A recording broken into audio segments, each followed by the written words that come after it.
Before we begin, just to let you know, we had some audio problems with this last podcast. Sorry about the technical difficulties.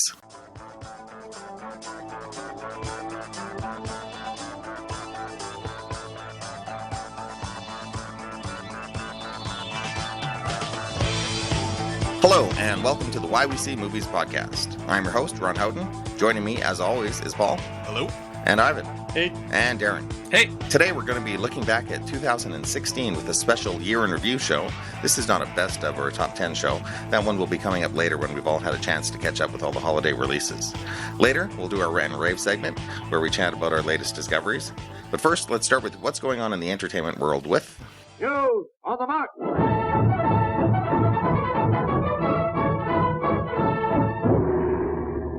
All right, since our last podcast, a lot has happened over the holidays. One of the most upsetting things was the double whammy of the passing of both Carrie Fisher and her mother, Debbie Reynolds. When news broke, a lot of rumors were swirling around what's going to happen with the character of Princess Leia, and if there was a chance that Lucasfilm was going to digitally recreate her for the upcoming Star Wars movies. I, of course, thought that was a horrible idea. Yeah. I couldn't believe the next day when I woke up and heard that there was a possible news of it, and then Lucasfilm shot that down immediately, which was great news, because I think that would be in terribly poor taste. You guys? Yeah.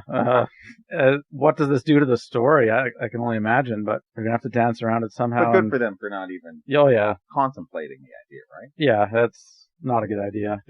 For me, it's going to be interesting just how they handle what happens to that character, because, as you said, she had finished filming everything she needed for episode 8, so assuming her character doesn't meet her maker in that episode, then how do they handle going forward what she does? So what I heard the news was episode 9 had her biggest role. So how would you guys feel about a different actress playing Princess Leia? That'd be so difficult because you replace someone that's already done this for so long. And yet the character is just so essential to the story, though. And she's so attached with Carrie Fisher, though, right? Like, it's one thing if you get...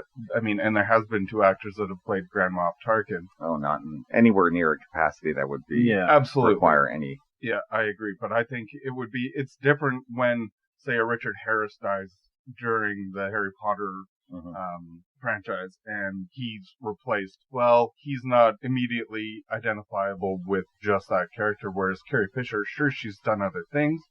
She's in my favorite romantic comedy, When Harry Met Sally. So I've got that other attachment outside of Star Wars. But for a lot of people, she was only Princess Leia to them, right? So to have somebody replace her, I don't know. I don't think that would go over very well. But I personally, I don't know how you handle that because, you don't want to digitally recreate her for the role in episode 9. They're in an incredibly tough spot. You would assume that her character in episode 9 would basically be a lot more evolved. Because of Kylo Ren, obviously, about possibly trying to bring him back to the light side. So now you take that away and it kind of really messes up the story. But also, I don't know, I keep thinking it's like, if they were to do the next movie and all of a sudden she's just not there, they're like, oh yeah, she died. Well, when did she die? It would be kind of nice for them to kind of give the character some kind of proper send-off, I guess. Absolutely, but how do you do that? Yeah. You don't want an off-screen death of Princess Leia. There would be riots in the street. Right, and you don't even want... Yeah, you can have someone, a stunt double. Yeah, like body double, maybe better CGI, but... What about her sister, Jolie Fisher? How did they look? Not a ton, but it's a better tribute than a random actress. They did that for Paul Walker in the last Fast and Furious, where obviously he died during the filming of the movie, and then they used his... I think they actually used 2 of his brothers as stand-ins, but they did use CGI for the face. Yeah, it's a tough spot. I think I like the idea of them doing something like that rather than a completely CGI character. Maybe the best thing to do would be to start right from the beginning of episode 9 and just have that the crux of the story's going to be. It's like everything is in reaction. Make the death have meaning, kind of almost like they did with Leonard Nimoy in the last Star Trek movie, where his death actually impacted the movie franchise. They could do something similar. But Lucasfilm is having some crazy story meetings right now to figure it out. Don't have her death in the opening crawl. Oh, by the way, guys. Princess Leia died. Yeah, that would be horrible. She was on one of the Death Stars when they blew up. Sorry, guys. Right. Other news, Fox apparently has two new X-Men films slated. The New Mutants film, which we know about, I thought that was a TV show. No, that's going to be a film. Oh. But they are working on an X-Men TV show as well, aren't they? Yes, they are. They have a few things in development there. And then the other one was a new entry probably into the main franchise, which has the title right now of Supernova. Yeah, Dark Phoenix, I think. Would be the Dark Phoenix storyline. Are you guys excited about yet another entry into the X-Men franchise after the, let's say, somewhat less than thrilling response that X-Men Apocalypse had? Because it's X-Men, I do want to see more, but I am hoping that they go back and kind of fix the problems that they did. I think we say that about every X-Men movie, it seems. But see, no, I really like... strong entries X-Men in the franchise 1 and 2 are great. I liked. X-Men First Class I liked. Days of Future Past I liked. But then there was 3 and Apocalypse that was like... I think they've done, like Darren said, they have some really strong entries, which gives me hope, and will kind of always keep my interest afloat for them. I very rarely have high expectations for the films going in. I have hope that they'll be good. Like Ivan said, Days of Future Past I loved, but then of course Age of Apocalypse, you have hope it's going to be great, and it was, in my opinion, not very good. Yeah. But there's enough good entries in there that... No franchise is without its duds. I mean, the MCU has a bunch of duds. I really look forward to the next thing they do, though. So, right. Agreed. Totally agreed. So, yeah, I look forward to it. Let's be honest, a comic book movie comes out, we're watching it. For sure. And the Dark Phoenix storyline is pretty amazing if they can keep it true to the original comic book. It's almost like they almost need to break that up into 2. Do the Phoenix storyline in the one movie, and then Dark Phoenix in the next one. Because it also depends on how they even do the Phoenix story, because they can't do the actual original story one with the Starjammers and all that. That seems not going to happen. No, it's not. I don't know if I have much hopes for this franchise anymore. I hope they can get their act together, but they seem more concentrated on Deadpool, X-Force, and maybe other future projects. Because they made so much money. And that actually concerns me for those movies, because, Deadpool was a success because they gave them like $50 million budget, which is 1/5 of what they had for X-Men. But now that it's a big franchise, how much interference is there going to be going forward? Because now their attitude is going to be, let's get involved. There's so much interest in it, we have to guide it somehow, even though when they had minimal guidance is when it was a success. I remember Joss Whedon saying that after delivering the first Avengers film, and he's like, I gave them, the biggest movie, one of the biggest films in the history of movies. You think that would have given me a little bit of leeway on the second one? I had less. Yeah. And that's just amazing that... and it was diminishing results afterwards. It's just too bad, Like, some of the biggest successes are because of handicaps within the filmmaking. Like, you look at a Jaws and how the mechanical shark didn't work the way they wanted it to, and that actually worked out better for the movie, right? You get cases like that where I think it forces, and it depends on the filmmaker, obviously, but I think if there's limitations, it forces the filmmakers to... Absolutely. It forces you to be a lot more creative, and I feel in most cases it works better. If they can amp it up and make it work, like, all the power to them. But how often is that the case when they amp up the sequels? The problem is rarely so. And look what made the first one successful. And the nice thing is it's kind of Ryan Reynolds' baby, and not only being star, he's executive producer on it, and that gives him a lot of control over where the direction of the film is going to be. And I think he can always say, if you don't want to make this Deadpool movie that I want to make, you can find another Deadpool. Yeah. And, he has that power, which is nice. And then there'll be fans will go nuts.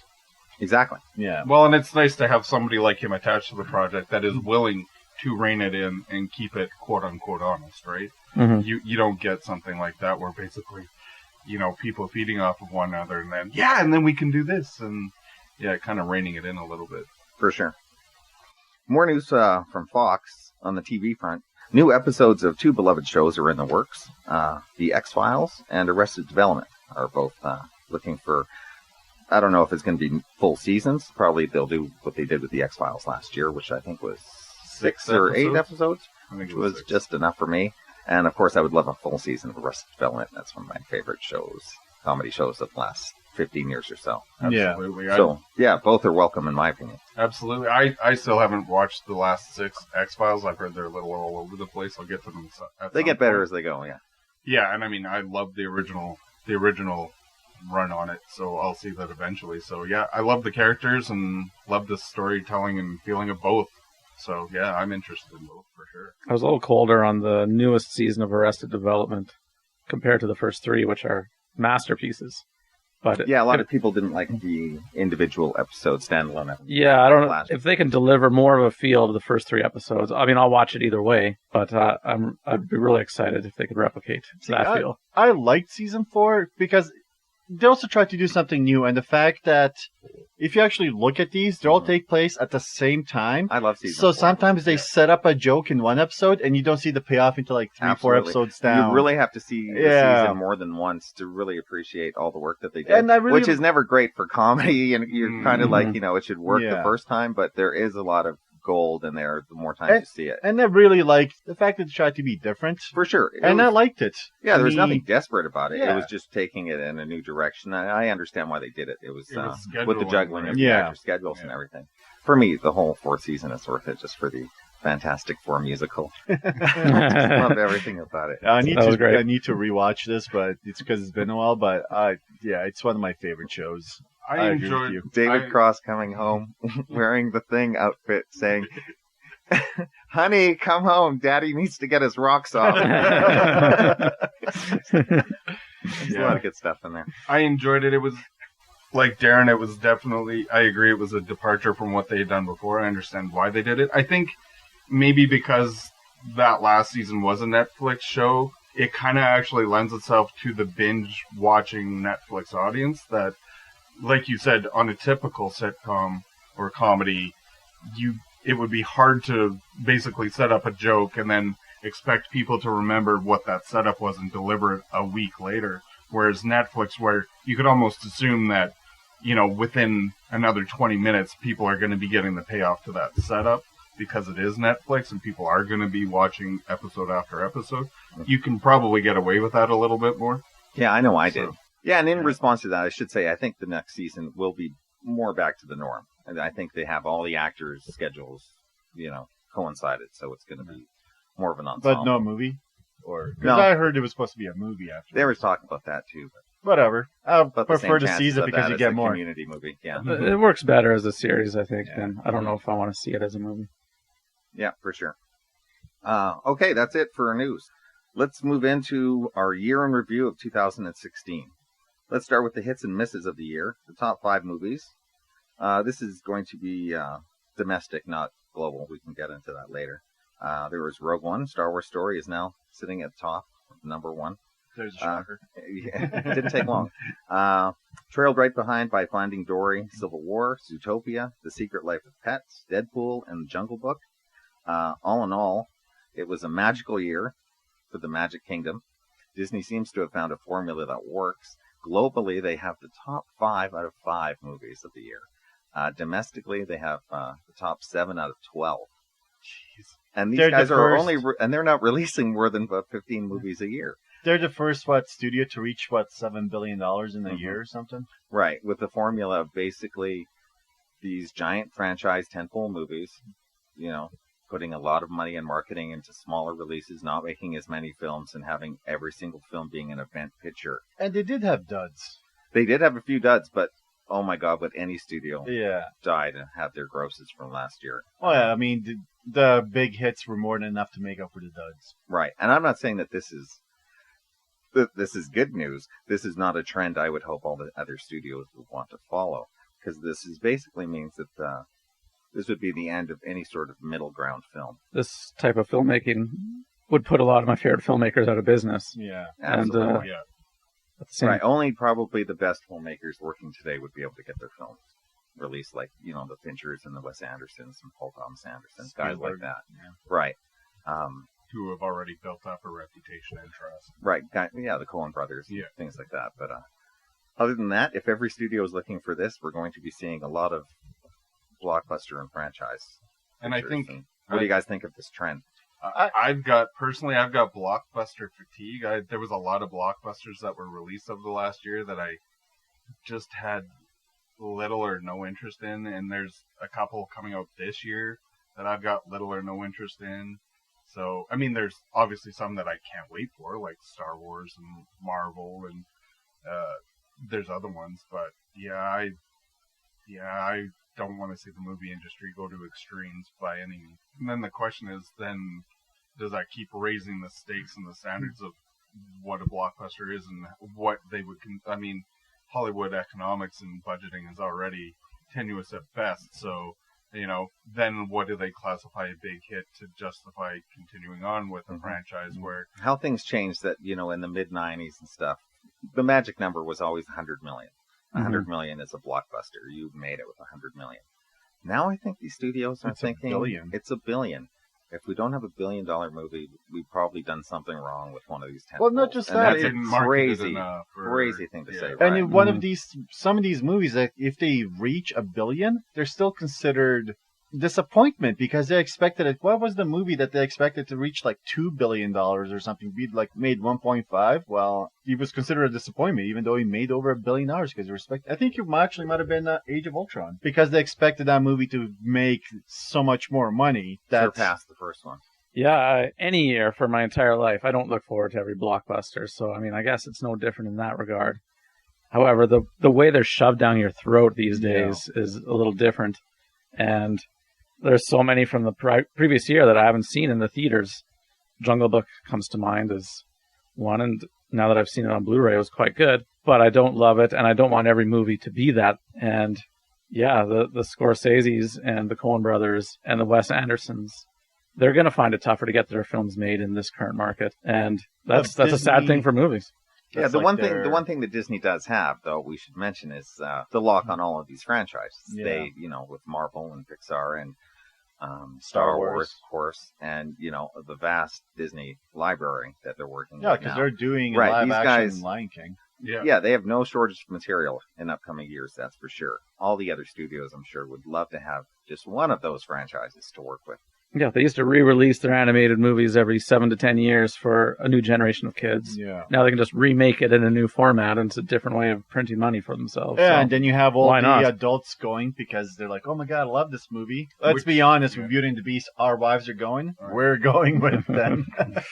And of course, the studios will counter what we're saying, and the people in the general audience were interested in these more mid-range films, then more people would go to see them. It's so too many. It's like we said, the amount of movies that come out every week, and they're not all the movies that we want to see are widely released, so some of them are harder to find where you really have to work to find when it's going to play, and it might have such a limited run that you might not actually be able to go see it when it's playing for the 1 or 2 weeks that it's actually in the theater, right? Right. But do you think the idea of even advertising a film with no action, let's say like a family story with nothing going on, it's just this really great drama, but should we wait to see it at home because there's not a lot of special effects and CGI? This is not a theater movie. Is that the new mentality?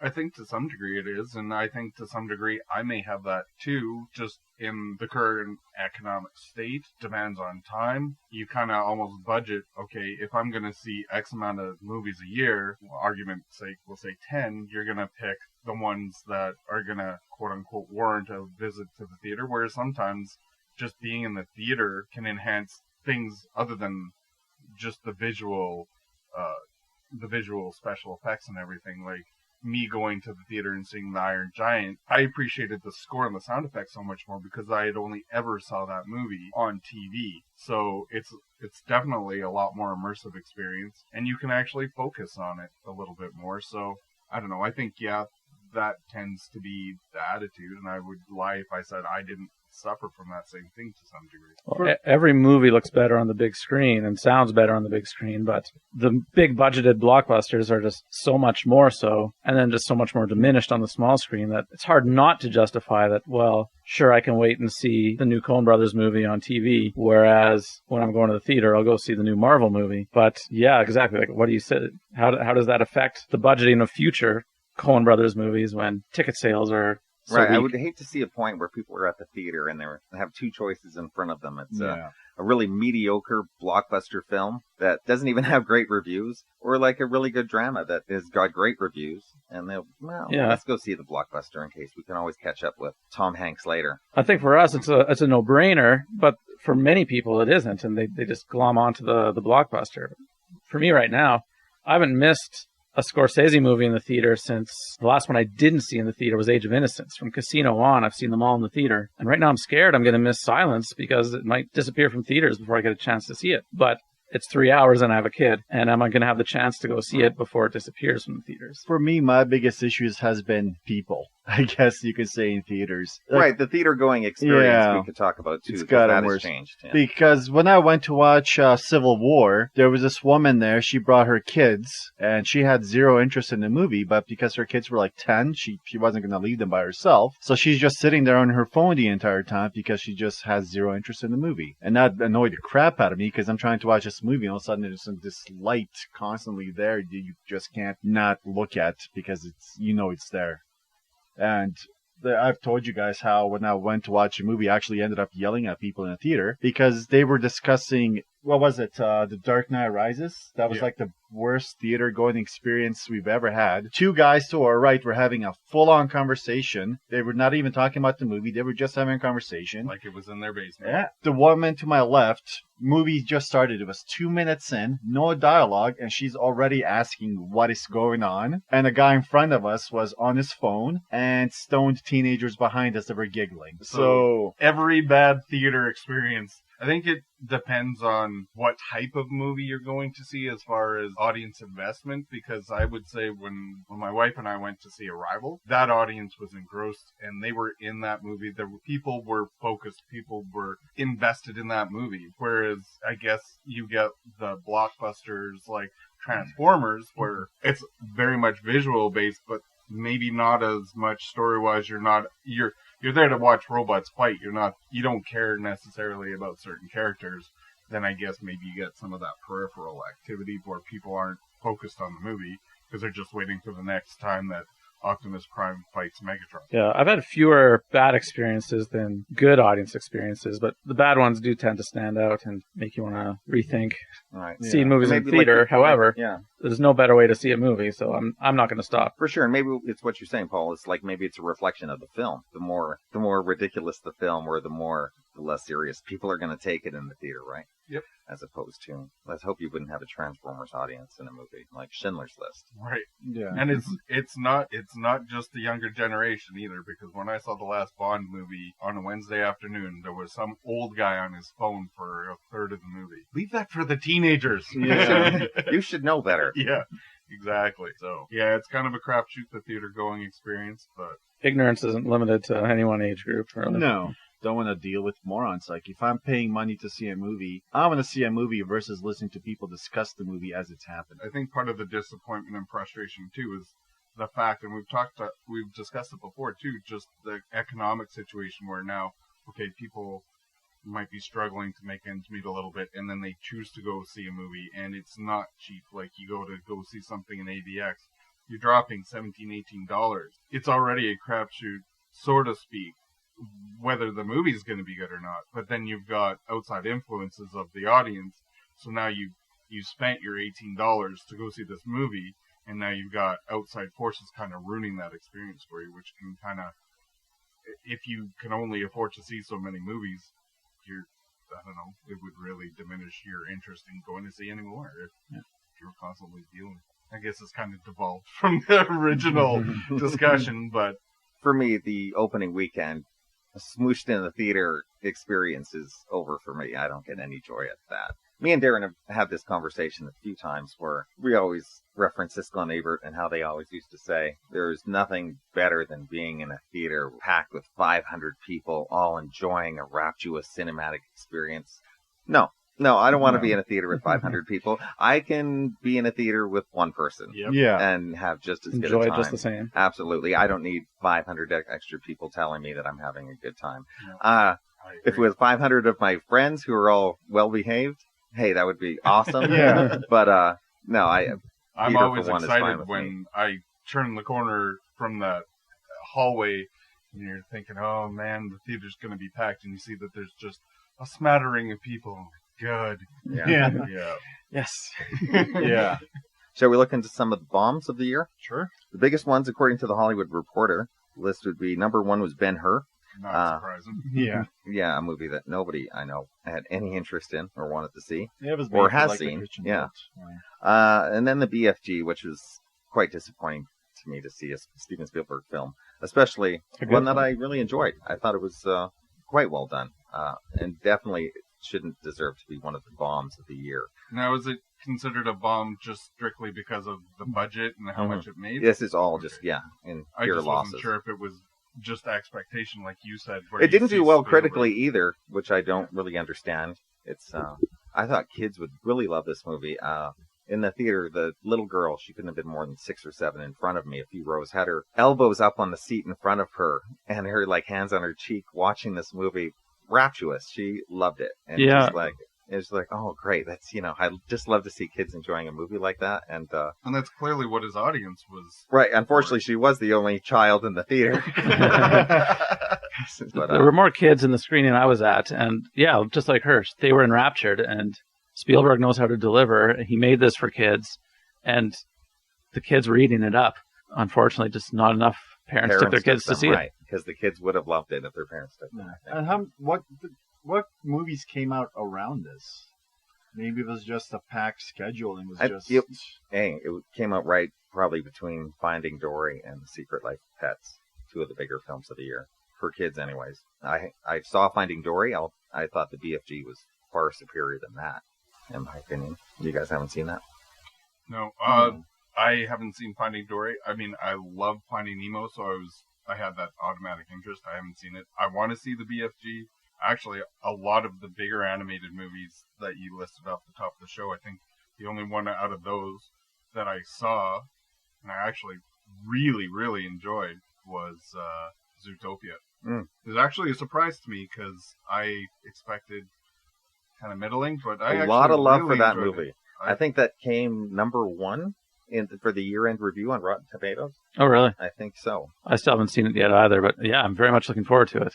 Yeah, I really, really enjoyed it. I'd say that and Kubo are probably my top 2 animated for the year, and I would even give Zootopia the nod just because even though Kubo and the Two Strings for me was just visually amazing, in the story it kind of pulls it back a little bit, whereas I felt Zootopia really kind of hit on all cylinders. Yeah, I wasn't in love with that movie, but I did enjoy it.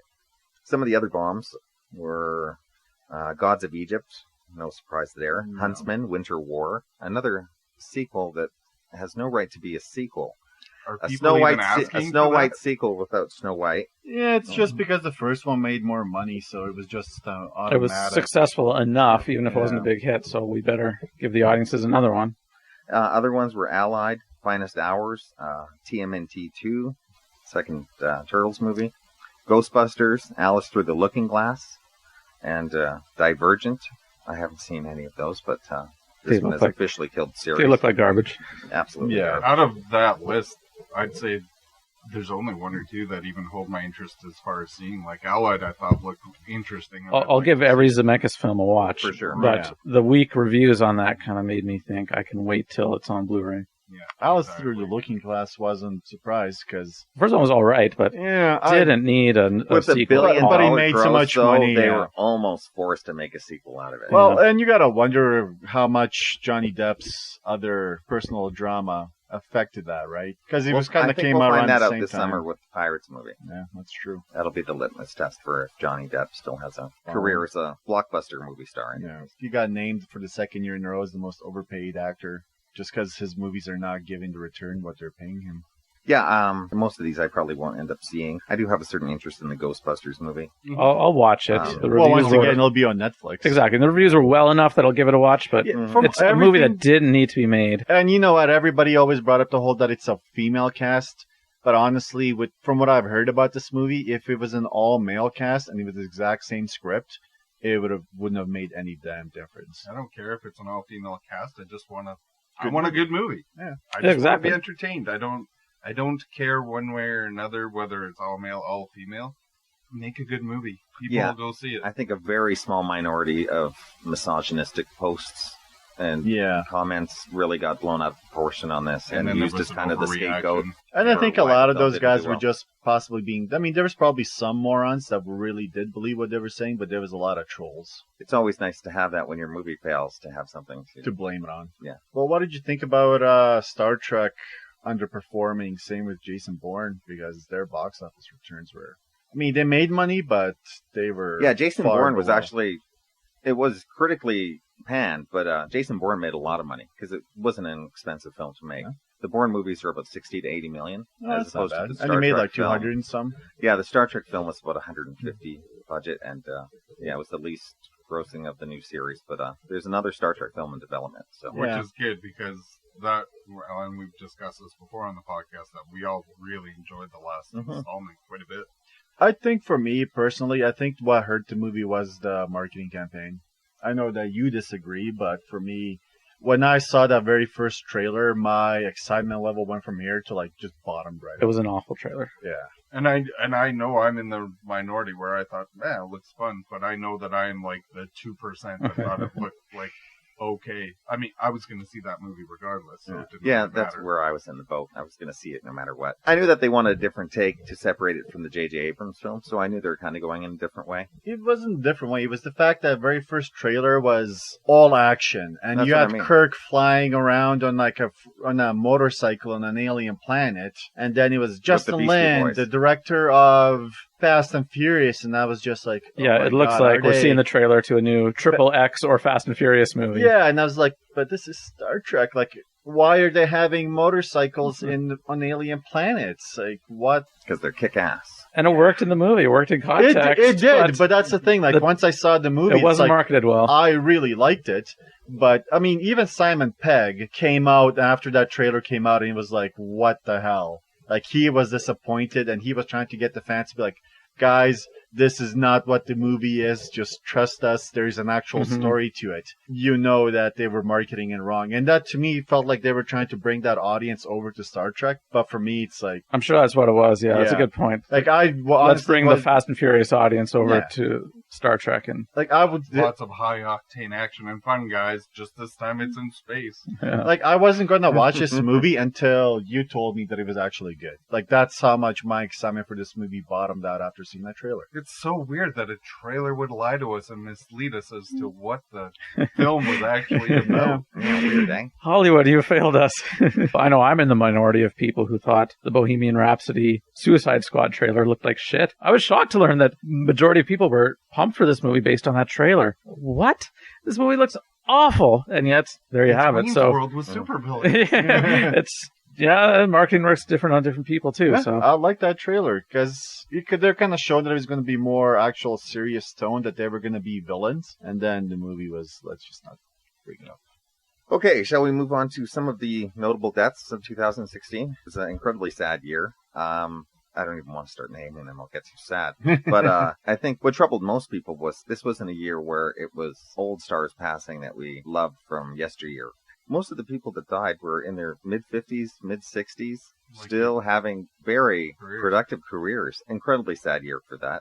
Did you guys have any ones that hit you personally? I know for me, Gary Shandling's early death was a big one. Yeah. Such a huge fan of his Definitely. comedy. And yeah, to see him on Jerry Seinfeld's Comedian Cars Getting Coffee show, and 3 weeks later, the episode of that show was thank God that Gary Shandling's still alive. And for him to die 3 weeks later, it would seem like a cruel joke. I agree. Yeah, that one hit me pretty hard. I don't know about you guys, if there was any ones that really struck a nerve. Obviously Carrie Fisher, but we've already touched on that. Alan Rickman. That kind of took me right out of left field, and I've loved him ever since he was in the Die Hard movies. So, and he couldn't have been very old, right? No, I think he was mid-50s as well. And he had cancer or something. And he's talented and funny and... outstanding actor. You just love watching him when he's on the screen. Just instantly commands respect in anything he does. Anything from, like I said, a role in Die Hard to Harry Potter. Like Dogma. Yeah, like you get those, he adds that instant respectability and weight. Oh, well, if he's involved in it, then it must be worth checking out. And there's not too many actors nowadays that have that instant cachet. And the range, too. Look, Yeah. Villains, nice guys, And comedy. Yeah. Comedy and Galaxy Quest is... Absolutely, love yeah. Galaxy Quest. Mhm. Yeah, so I'd say for me, he was probably, him and Carrie Fisher were the big two. Not that I didn't respect or acknowledge the loss of others, but yeah.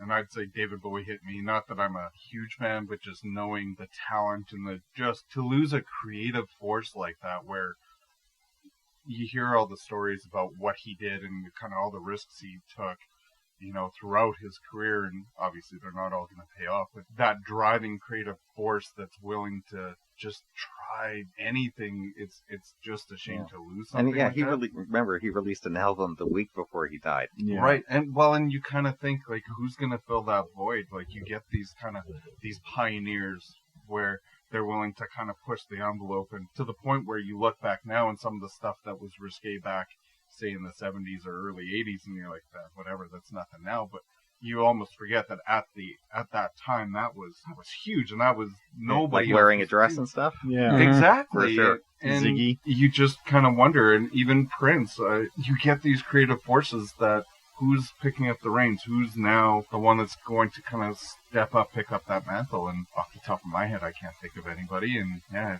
it's unfortunate to lose huge talents like that, where even if you're not a huge fan, there's that respect and that kind of legitimate icons. Yeah, for sure, absolutely. I like David Bowie. I like a lot of his stuff. When Prince died, though, the first thing that popped into my mind was all the stories from Kevin Smith, just how crazy he was. Yeah, which he later addressed. Kevin Smith, he later talked about telling that story over the years and kind of, did you see he reevaluated everything? Oh, really? No, I didn't. On which one was this? It's on one of his podcasts. Is it? I'll have to check that out. What do you have to say about it? Just basically how he kind of felt bad that he milked that story in certain ways, and that, he had a legitimate opportunity to be with one of his idols, and how, maybe it didn't work out exactly the way he wanted with it, but he shouldn't have been burning bridges, and it was a funny what could have happened to him in the future. And for me, Leonard Cohen was a big one too when it comes to music. Absolutely. And again, like one of those icons, just having that long-spanning career of just being a creative driving force. And not that I'm a huge fan or know a lot of his work, but you hear little things here or there that make you just like the guy, like when he found out he had won the Juno for Best Canadian Male Vocalist, and he had a funny quip about it. Only in Canada could I ever be awarded this award. Exactly. Just that self-deprecating humor and just being totally aware of what he was gave me a lot of respect for an artist like that. And again, not that I know a lot of his work, but just somebody that you didn't need to know his catalog, but there was that respect in knowing what he had done and what he had accomplished. I didn't follow his career, but I've never heard a Leonard Cohen song that didn't sound good. Yeah. So, amazing talent, for sure. A true poet. Especially with his style, the way he sings really works for those songs. Yeah, again, it's been another iconoclast, just nobody else like him. Yeah, we can only hope that this year will be more forgiving. A more mortality-friendly year. Right. This could be a worse year for other reasons unrelated to celebrity for sure. movies. Yeah. There was one sad death already a few days ago. I don't know if you guys know the great character actor Miguel Ferrer. Passed away. He was in so many things. He was a cousin to George Clooney. I actually helped George get into the business. I didn't know that. Yeah. Wow. Instantly recognizable. Right. I think of RoboCop right away. That's maybe the first thing that I remember him in. Yeah. He was in Traffic. For me, of course, Twin Peaks. Oh my God, right. And will be in the new Twin Peaks. I guess that was the last thing that he filmed. And one of the last things he did was a voice actor for something, wasn't it? Probably. He had a great voice too. Yeah. Yeah, definitely. I could see that for sure. Video games or animation or whatever. I could definitely see him being a voice. Yeah, he's one of those guys you've seen in so many things, but you may not recognize the face. Yeah. Oh, no, I mean, you don't know the name, but you recognize his face because, he's done a lot of things. Also part of Mel Ferrer, he's... Right, yeah, the son of Mel Ferrer, Yeah. Academy Award-winning actor. Or Jose Ferrer. Jose Ferrer. I know his mother was Rosemary Clooney, too. Yeah. Right. Yeah, sad about him, too. We'd be a little remiss if we didn't mention just untimely deaths and not age, and not that he had a huge body of work just because of his age, but just talking about Anton Yelchin. Yeah, and just the tragic way that he passed, but terrible accident, and totally avoidable accident too. It's not like some of these other people that passed and it's just health reasons. And he was the 27 Club, wasn't it? Like he was 27, wasn't he? Except he wasn't not a drugs. Musician, but No, I do actually really enjoy one of his movies called Odd Thomas. I've never heard of that. I haven't seen it. Hearing the title, I know it's based on a Dean Koontz book because he has an Odd Thomas series. Yeah, it was Willem Dafoe was also in the movie. It was actually I enjoyed it for what it was, and it was And I recently watched Green Room after you talked about it, and I really liked him in that too. He's fantastic. No, he's really good. There was also another one he's got on Netflix. It's called Burying the Dead. Mm-hmm. Him, I think Ashley Greene and Alexandra Daddario from she was in True Detective. Mm-hmm. She's also. It's kind of more of like a horror / romance comedy. It's basically like he's got a girlfriend. He wants to break up with her, but she dies. But then there's like this spell thing that happened, and they're always going to be together, so she comes back as a zombie. You can definitely see the actor that he is. Like, he's talented. He had a good career ahead of him. But that was Thomas, very sad. I recommend it. Let's not depress people more. It's enough death talk. All the Well, tragedy. there's Superman. He died. Bring out your dead. Bring out your dead. That was the death I was angriest about last year. I don't know what's He's that. not dead yet. He's feeling better. Who knew that 2016 was going to prove to be the year of O.J. Simpson? Two of the most acclaimed projects of the year. Of course, American Crime Story, The People vs. O.J. Simpson, which was on FX, has won every award for Best Miniseries of the Year. I watched it. I thought it was fantastic. And of course, there was the 30 for 30 documentary, 7-hour documentary, O.J. Made in America. I don't know if you guys have seen that. No, that is but I do absolutely like that brilliant, and that's making plenty of top 10 lists for the 7 year. hours? Yeah, they screened it in theaters, so it's technically eligible for consideration for awards and like documentary. absolutely. So it is making a lot of lists, even though it's very long. But you get a chance. I've to see always both liked the of them. 30 for 30 series, so that's Me probably too, something so- I'll get to. I'm not surprised that they did a good job of it. Yeah, have you guys seen either project? No, I have not. Wow. I've heard great things about it. I just haven't. checked. I haven't It's one heard of the many 30 things for I haven't 30. had a but- chance So for. would you, having seen both, would you recommend one over the other?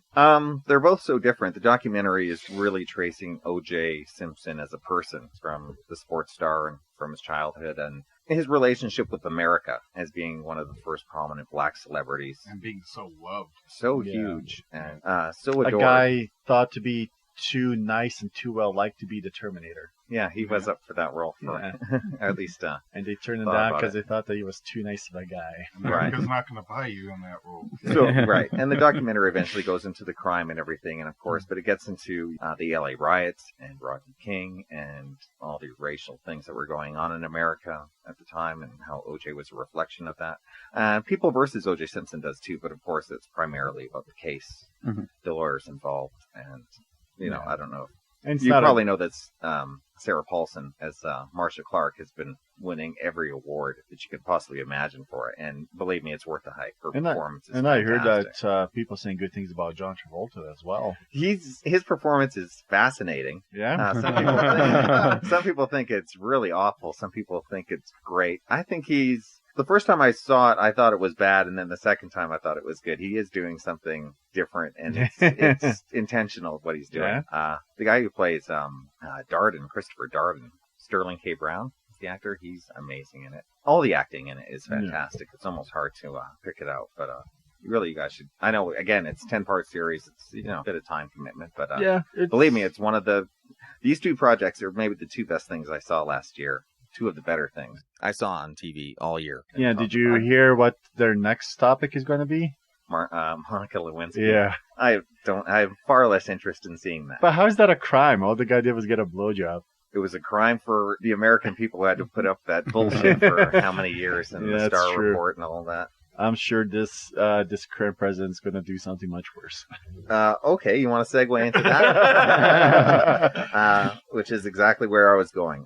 Trump America. How do you think this is going to affect, not the future of the country, because that's way too big a topic for us. How about the future of film in general? After 9/11, there was a lot of politically motivated films. After Iraq, the Iraq War, a lot of films came out.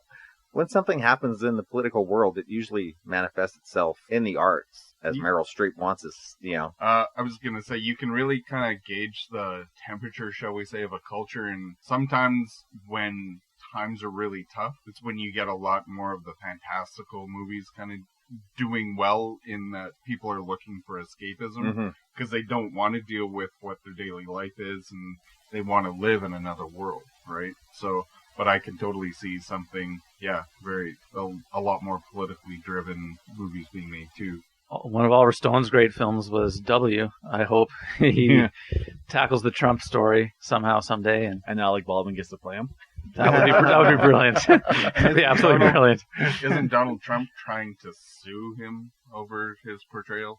I don't think that would have any legs. No, he's not trying to sue him. He's trying to have him arrested. Is that what it is? Yeah.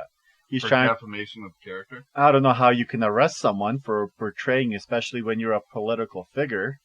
That's basically kind of they're protected by the freedom of like most of his threats. It doesn't carry any weight, but it's not a crime. But while we're on that angle of the story, certainly for comedy, it'll be gold for at least the next 4 years. Have you guys heard what Conan O'Brien was doing leading up to this, where he had, I don't know who the actors involved were, but spot on as far as imitating Barack Obama and Trump. And he had voice actors doing phone calls between the two. Absolutely hilarious. No, I didn't hear it. Spot on. Like, you would swear it was these two on a phone call, and just absolutely hilarious. One of them's Donald Trump phoning up Barack Obama, asking about the award that Obama gave Biden. He's like, "Oh, are those hard to give out? Oh, well, my son needs one." and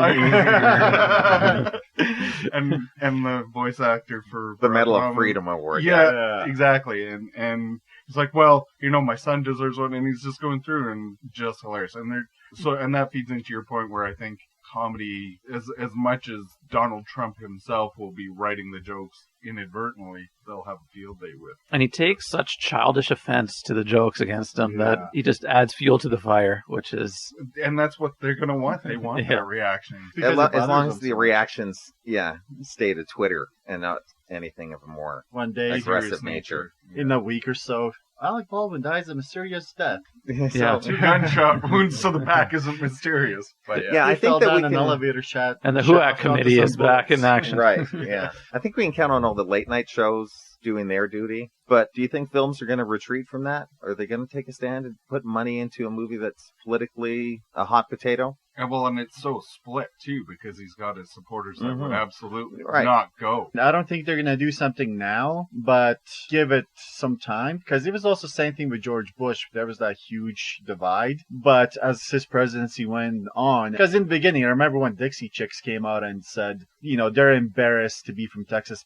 And people, shat on them. But as time went on, people were like, okay, we see what you're saying. Because his popularity took such a nosedive. Right, and it might not necessarily be a specific movie about Trump. Yeah. But just about the attitudes of America in general. The divide. Which you could see that playing a lot better internationally, where it kind of almost reinforces people's existing opinions that they've already got. Right. That's the thing. Like, political movies are so tough. That movie that came out about Boston bombing, even Patriots Day. Yeah, it's getting great reviews, but it's not doing well because I think a lot of people are just like turned off by.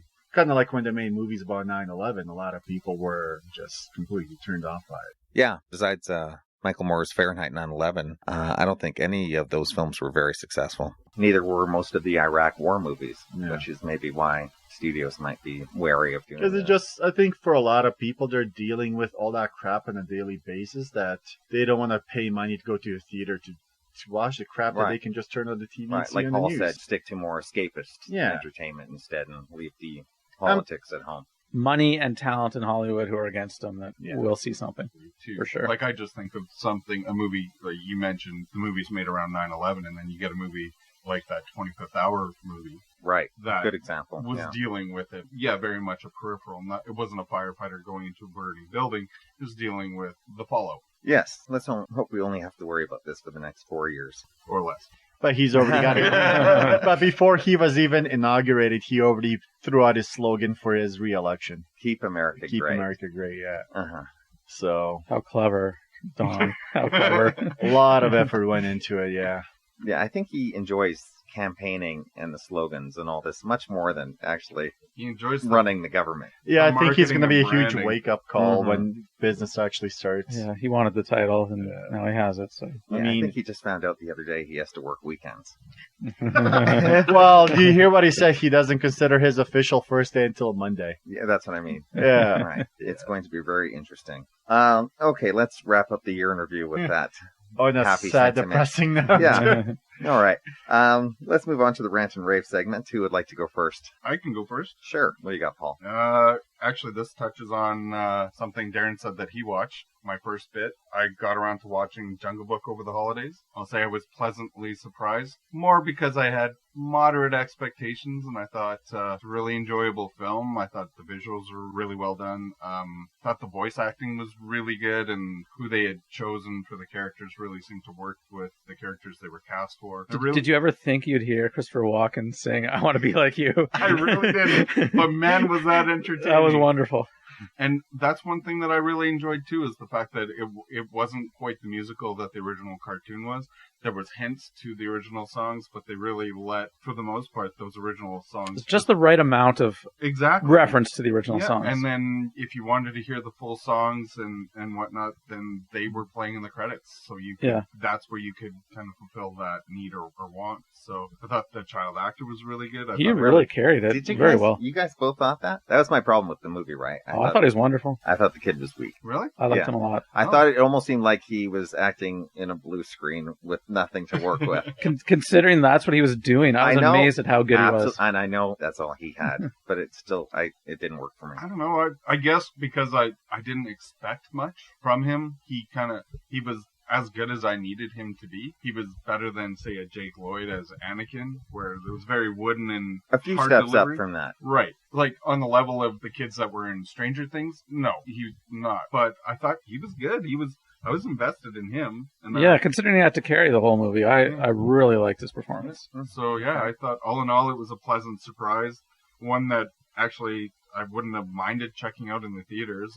I liked it. I liked it a lot too. That the score, not just the songs, but the score also referenced some of the, being fresh and new with a lot of new themes. There was the opening credits music for the animated Jungle Book from '67 is referenced in this a couple times in some really nice new fresh ways that I like. And the interaction with the kid being a human in a CG world, I thought was very well done. I was entertained, which is all I wanted out of it. I didn't expect it to blow my mind. For a film where there's nothing real but the kid, I thought they did a really good job. I never noticed any time where I was going, oh, that's fake. And I find the animated classic one of the more tedious Disney animated films. I'm not a big fan. I'd give it a marginal thumbs up. I thought this was a lot better. I'd rather watch this any day over the original. And I thought, just going back to the comment about CG, I thought they did a really good job of blending characteristics and mannerisms of the voice actors, like a Christopher Walken, like a Bill Murray.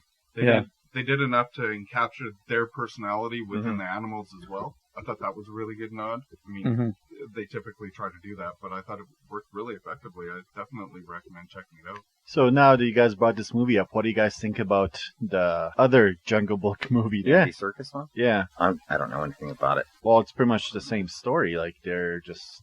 No, it's supposed to be much closer to the book, the original Kipling book. Yeah. But what do you guys think? Like, is it just coming out too soon? Like, it's Deep Impact and Armageddon. It would just be interesting to see how many people actually come out to see it because of this other one. Plus, it will be the following year is going to be the sequel to the Jungle Book live action. Crazy how these studios end up working on these huge projects at the same time and try to rush to get them released. The other one gives me hope because Andy Serkis is involved, and he's the king of doing this type of thing. And it's got a really stacked cast as well, but how many people can be like, well, whatever, I've seen the other one, why should I see this one? Again, you would think the industry would have enough inside information to know that what they're doing warrants it's a wildly different take enough to warrant another film. Hopefully. What was the last one that they did? No, they released 2 Snow White. There were 2 Snow White. There was Mirror, Mirror. That's it, right. And, which was the Disney one. Exactly. But that one was more kid-friendly, and then the other one was more like action, adult. That's what I mean, right? Yeah. So they can get away with it if it's a distinctly different property. Having the same title, though, is very strange. Yeah. Oh, they changed that. I think it's just called Jungle Book. They got rid of the and it was supposed to be like Jungle Book.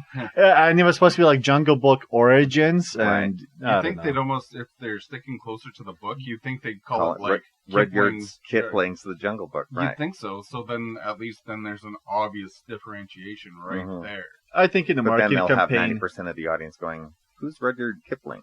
Yeah, that's true. And they might not have the rights to use his name in the title and that legalities. So, Paul, do you have anything else for us? I do. Actually, in that same night, I watched a documentary on Calvin and Hobbes on Netflix called Dear Mr. Waterson.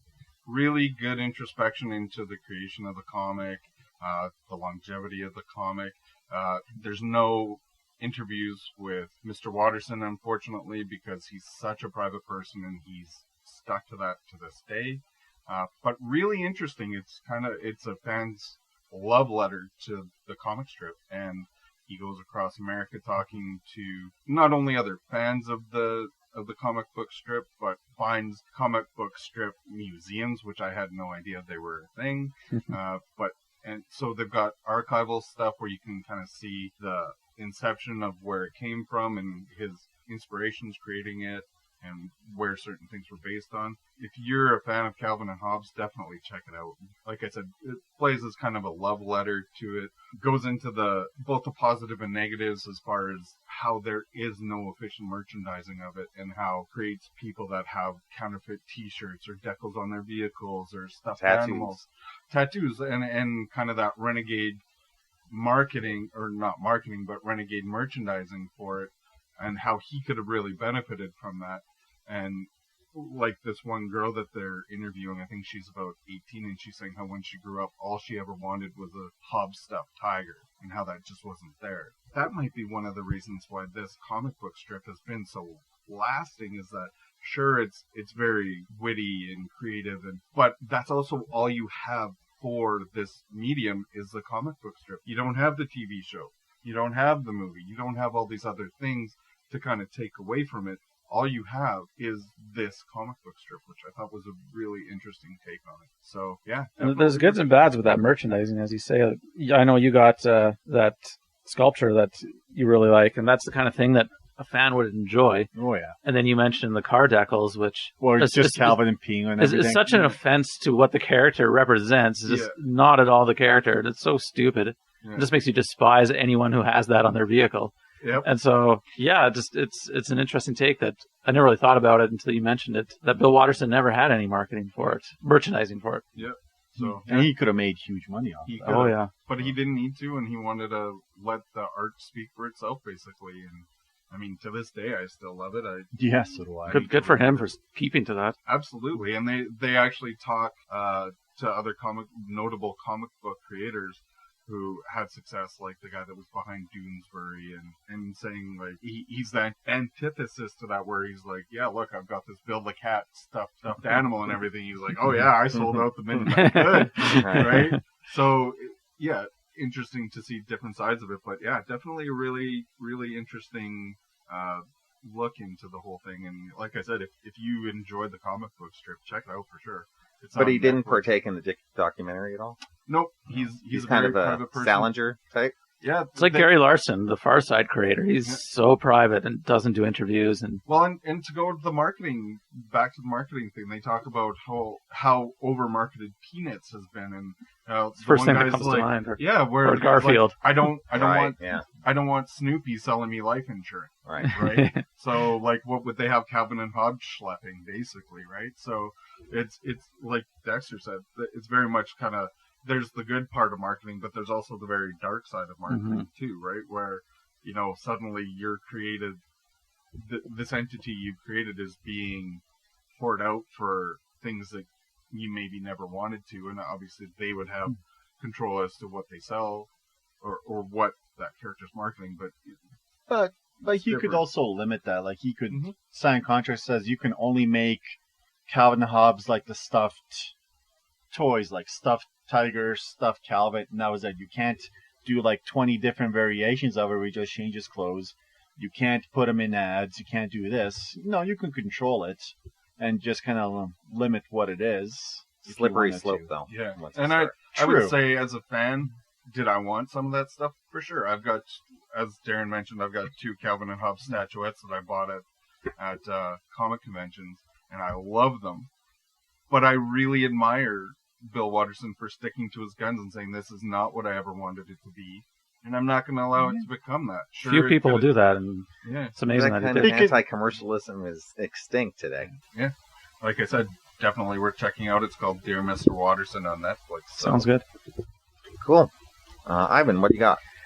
I haven't seen a whole lot of new stuff, just because I've been so busy, but I did actually make it out to see Assassin's Creed. Is it as good as I hear? Well, you know what?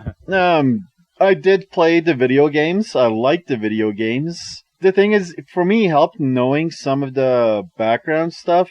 And I do understand when they're shooting this movie, some of the things that they didn't explain very well. It's because they're setting it up for sequels, which I don't think it's going to be. You never want to getting. bank on that with video game movies. Yeah. Especially video game movies. Yeah, but it's one of those things where there was so much information they couldn't fit it in here.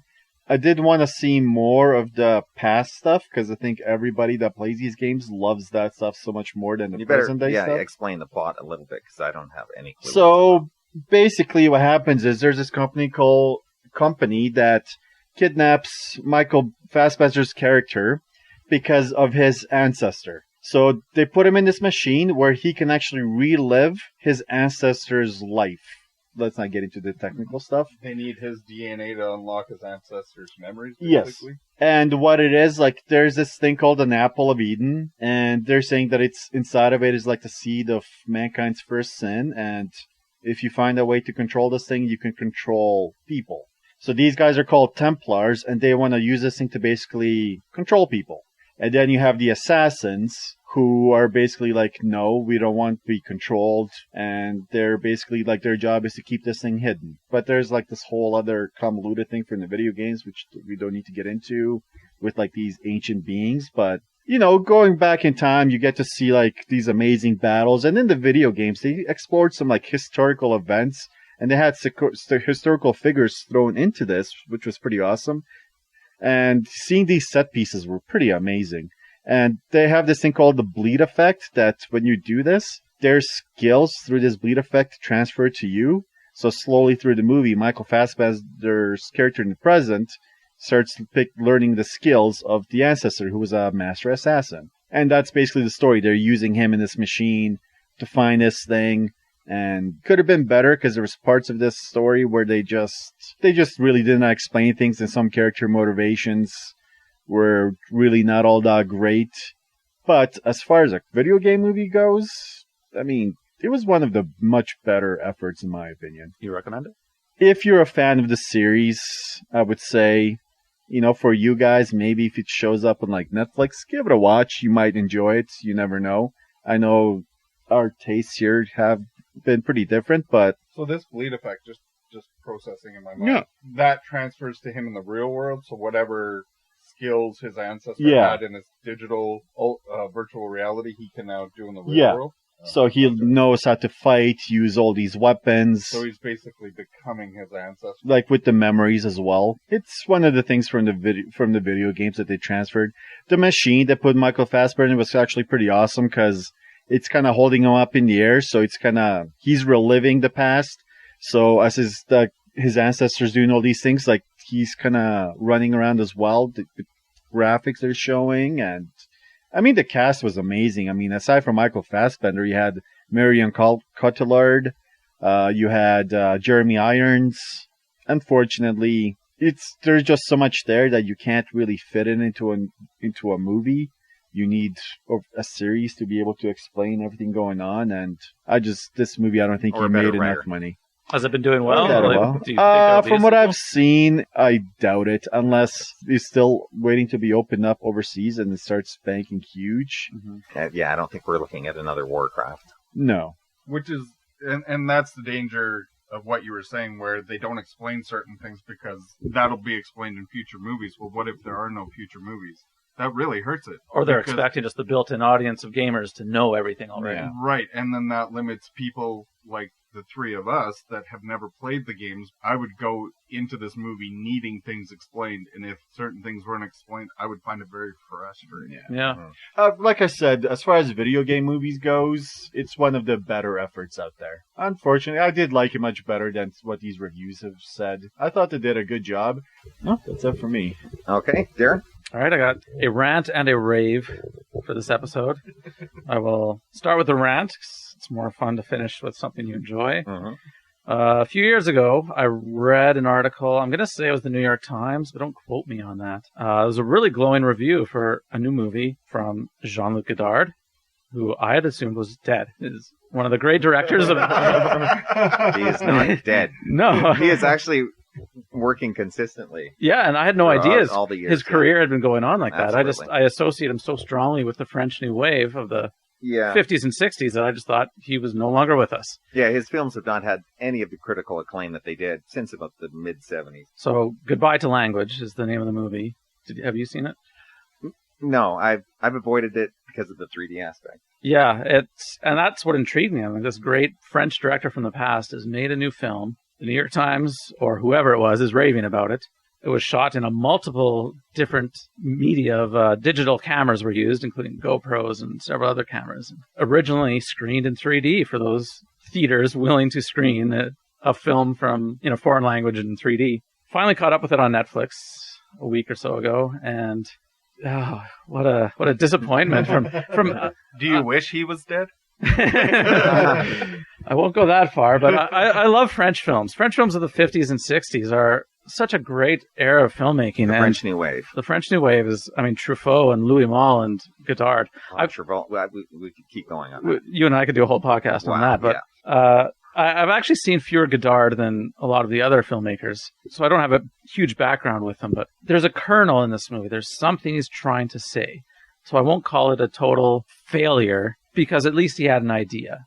I couldn't give it more than 1 out of 4 stars personally. It's saving grace that it was 69 minutes, and I knew it was going to end soon. It won't last much longer. Would you say that the reason that you're so down on it is because this movie was done at 3D and all that stuff, and you didn't get that full experience? No, maybe? That's something that didn't work in it. All the different digital media used to shoot it ended up making it look amateurish. Oh, because it's honestly constantly changing its look. It looks like you're watching something that someone shot in the 80s on, a VHS camera. Oh. Okay. It doesn't look very good. And plot-wise, there's zero plot. It's two characters who I guess are having an affair, but you never meet either one of their significant others. And they just kind of have these pseudo-profound conversations that are really just meandering nonsense. Someone will bring up something, the other one will sort of comment on it, and then talk about something completely different. The other one will sort of comment on that, and then talk about something completely different. Excrement is brought up far too many times in a 69-minute movie for my liking. I don't want to talk about this any longer. Maybe that's hidden subtext. Maybe. I suppose it flew over my head and I didn't get it. But you're saying it's a bit pretentious then? Like these people are sounding like they're having like the most meaningful conversations, but it was just garbage. Not even. It's nonsense. They're trying to... If I could call it pretentious, it would be a compliment, but it doesn't even get that good. It's just such rambly nonsense they're talking about. And then there's this dog that keeps running around, and I don't know. And yet, I still want to go see it. I still want to watch it. I don't blame you. I don't blame you. I saw his last film Socialism, which got a lot of great reviews, and I didn't think it was great. I haven't loved Godard since his 60s films, but I'll still take a look at it. Yeah, and certain directors, you always want to see their work, and it's 69 minutes, so... All right. I have a little show and tell. For all the kids out there who are interested in seeing Jean-Luc Godard's... If you care about my opinion, check out Godard's work from the 60s. Excellent. Not anything modern. Okay. Rave about something. Little background. The soundtrack specialty record labels, those independent labels that bring us these wonderful restorations, they tend to keep all their stuff a secret. These projects take sometimes years to get off the ground. I showed you guys that disc of original score from the Family Guy. That took 4 or 5 years for them to bring to fruition. Approvals are canceled, projects are canceled or delayed, and they don't want fans emailing them for years on end. When's this coming out? When's this coming out? So they tend to be a surprise until they're released for sale. One of the labels, La La Land Records, tries to time, and it's very hard to do, but they try to time 4 or 5 of their best releases of the year to Black Friday, and it's their last release date of the year. Soundtrack nerds the world over turn on their computer the morning of Black Friday to see what La La Land's great releases are for this year, and being who I am, I'm always hoping for John Williams. This year, I was kind of thought maybe we'll get something smaller, like Born on the 4th of July, which I would eat up nonetheless, but turn on my computer the morning of Black Friday, and talking away from the mic there, probably faded out, and I get dun, dun, dun. the John Williams Jurassic Park collection. Wow. which no one had any idea was coming. 4 CDs, the complete scores for Jurassic Park and The Lost World. About an hour of music making its compact disc debut here. Big expanded editions over the original soundtrack releases. Everything is remastered. The music. For all you at home, Darren has a full-on erection right now. I do. This A Jurassic size one. we toss around the term nerdgasm, but That's what he's got wow. the pillow covering his crotch. Exactly. It's just so well produced. Just very nice. The guy who's behind this, Mike Matessino, he's produced a ton of these soundtrack restorations, and he's in the enviable position right now where John Williams and Steven Spielberg want him to be the guy who does their work. They contacted him about a year ago when the Jurassic Park Music to Concert series started, where you could see the film with the orchestra playing the soundtrack live. And they said, do you want to do Jurassic Park? This actual record label has tried to get Jurassic Park and The Lost World off the ground before, but the MCA albums had the music so tied up that they couldn't make any headway there. Enter John Williams and Steven Spielberg, and you start to open a few more doors. And he said, okay, sure, this sounds great, but there's only about 15 minutes or so of unreleased music from Jurassic Park. Can we do The Lost World as well? It's about 45 minutes of unreleased music there. They said, sure. And this 5,000 copy limited edition is the result. Wow. Just a great product for John Williams fans and film music fans. The music, let's get to the music. I mean, this is about the music. Kind of speaks for itself. For the generation who was introduced to great film music via Star Wars and Jaws and Raiders of the Lost Ark, there's a whole new generation who discovered film music because of Jurassic Park. Absolutely, yeah. I mean, no one doesn't know the theme for Jurassic Park.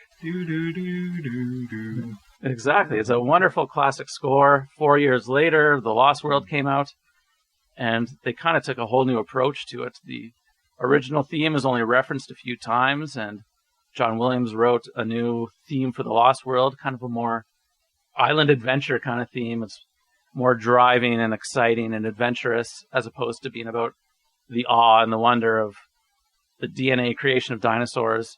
For my money, I kind of prefer the Lost World theme over the Jurassic Park theme, even though it's less classic, less well-known. There was a promotional interview that Mike Matessino did for this release with the Jurassic Park podcast, which I did not know existed until he did that interview, but there you have it. I'm not surprised there is a Jurassic Park podcast. John Williams turns 85 this year, in February, in fact. Kind of a milestone.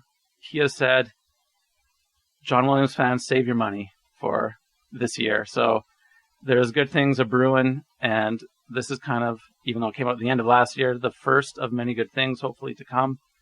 Does John Williams have any other sets like this? There's been a few that Mike Matessino has been involved with. There's both Spielberg and non-Spielberg releases. Jaws 2, Rosewood, AI, Empire of the Sun, Hook. They've all had great deluxe releases come out. I'm really hoping for a Indiana Jones box set this year. That would be a nerdgasm of epic proportions. The Star Wars movies, Sony has had the album rights to the Star Wars scores for years and years. Those rights just reverted back to Disney, to Lucasfilm and Disney, and Disney has a big relationship with Intrada Records, who have been doing great restorations of old Disney scores. So there's an outlet for Star Wars and Indiana Jones right there. I'm hoping for big things this year, and this podcast will have my John Williams nerd factor amped up all year long, I'm sure. So just a question, just because I have not listened to a collection like this before, do you, as a very educated and well-versed music fan, as far as, like, I think of myself when I buy a movie and I check out deleted scenes, and you can very well see why they didn't include a certain scene in the movie, whatever. Do you find the same thing when you get extra or extra music? Like you said, there's an hour's worth of extra music in here. Do you listen and go, okay, well, that's not as strong, and I can see why it's not in there? Or do you just listen and it's cut mainly because time? Sometimes, I mean, time is a big thing. It's costly to produce a soundtrack album. The biggest cost is to the musicians. The recording musicians of Los Angeles are all unionized, and they get paid by the session or by the number of 15-minute chunks that are on a soundtrack, however it goes.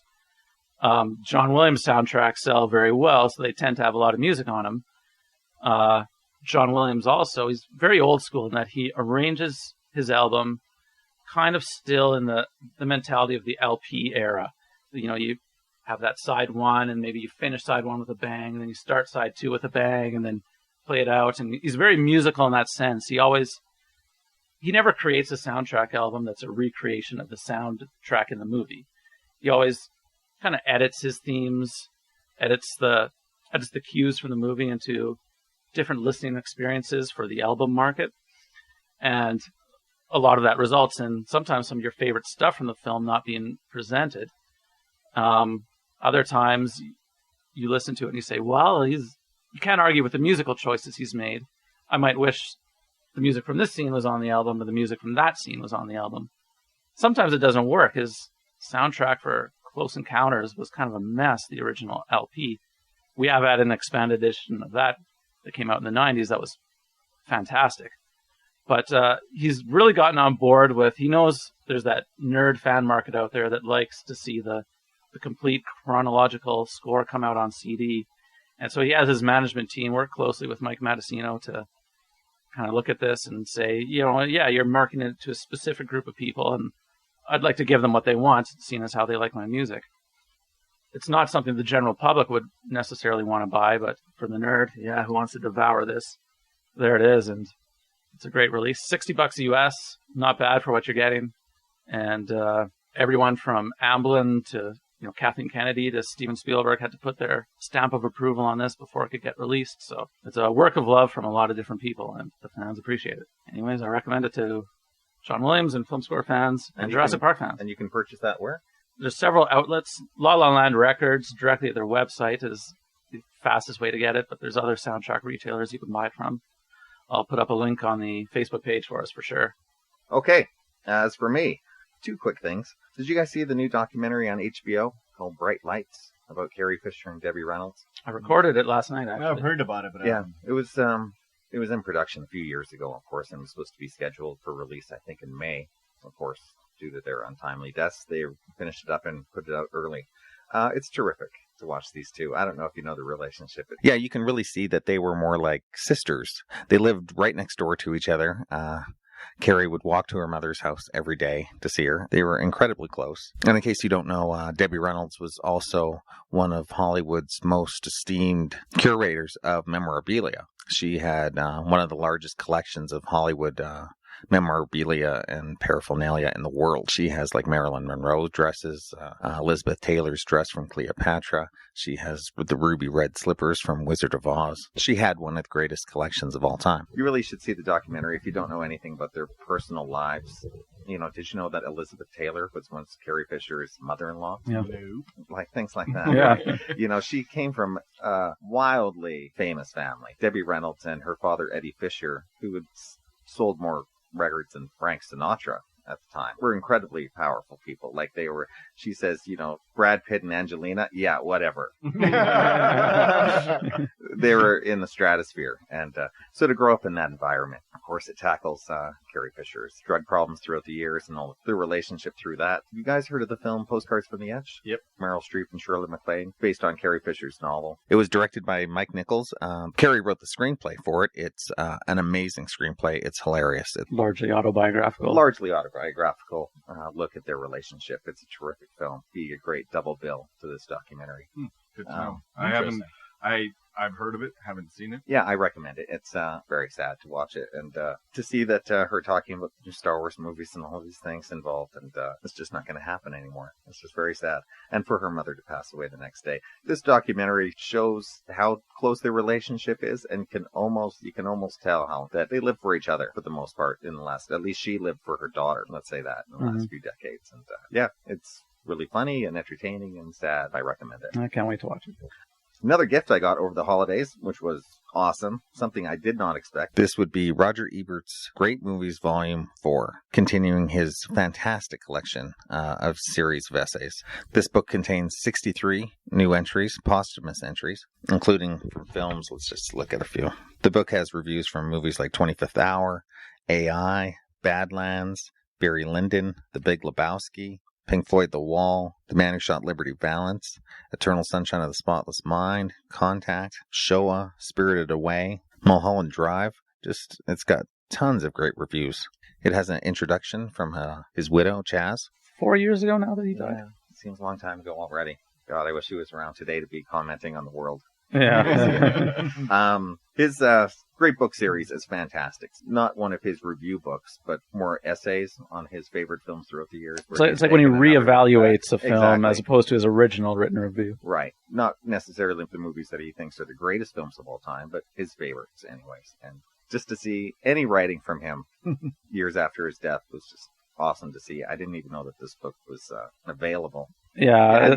Where do you start with this guy? Obviously, you and I are both big fans, and I love reading his work. He's if I had to pick one person in all of filmdom who's primarily responsible for my love of movies, it's got to be him. I'd probably agree. I'm probably about the same way. And I mean, even when I disagree with him, it's just he says something so intelligent that you have to respect his opinion. As we've talked about before amongst ourselves, he's the only Pulitzer Prize winning film critic that I know, or at least the only one who's won for film criticism. And absolutely, and still there's a reason for it. He's such a great writer and so full of wit and intelligence. Yeah, watching Siskel and Ebert on TV as a kid, debating movies and taking them so seriously, it made me take them seriously too. It made me reevaluate everything that I thought about movies. When they told me to check out a movie or discover some old classic, I did it like a good student. No other TV show had more of an effect on my life than theirs. For me, their show was like taking a master class in film history. It was, there's just nothing like it on TV anymore. I wasn't aware he had a book series, and that sparks my interest a lot more than just like a ranking a book of these are the top 20 movies of this year. Actually having an essay to go through his thought process, to me, is more interesting to kind of go delve into that. Yeah, his great movie reviews are a lot more fun to read for me than his originally published reviews in the newspaper reviews. 'Cause these are movies that have really made an impact on him. Years later, he's reevaluated them and really sat down and written down his thoughts. And just brilliant. It's wonderful to read the these films essays that you maybe have seen dozens of times, and you can read his review, and he'll examine the film in a way that you haven't thought about, make you reevaluate films in different ways. Very interesting. Yeah, the greatest film writer of all time, and my film mentor. I'm getting really sad here. Yeah, it was a sad passing from several years ago. Started on a sad note, we'll bookend it with a sad note. Yeah, exactly. that was 2016 in a nutshell. Pretty much. All right, so we'll say goodbye, and you can join us at the next podcast where we will be discussing the British anthology series Black Mirror. Until then, you can find our links in the show notes, and please subscribe to us on iTunes, and you can follow us on Twitter and Facebook as well. That's it for me. Take care. See you later. Later. Bye.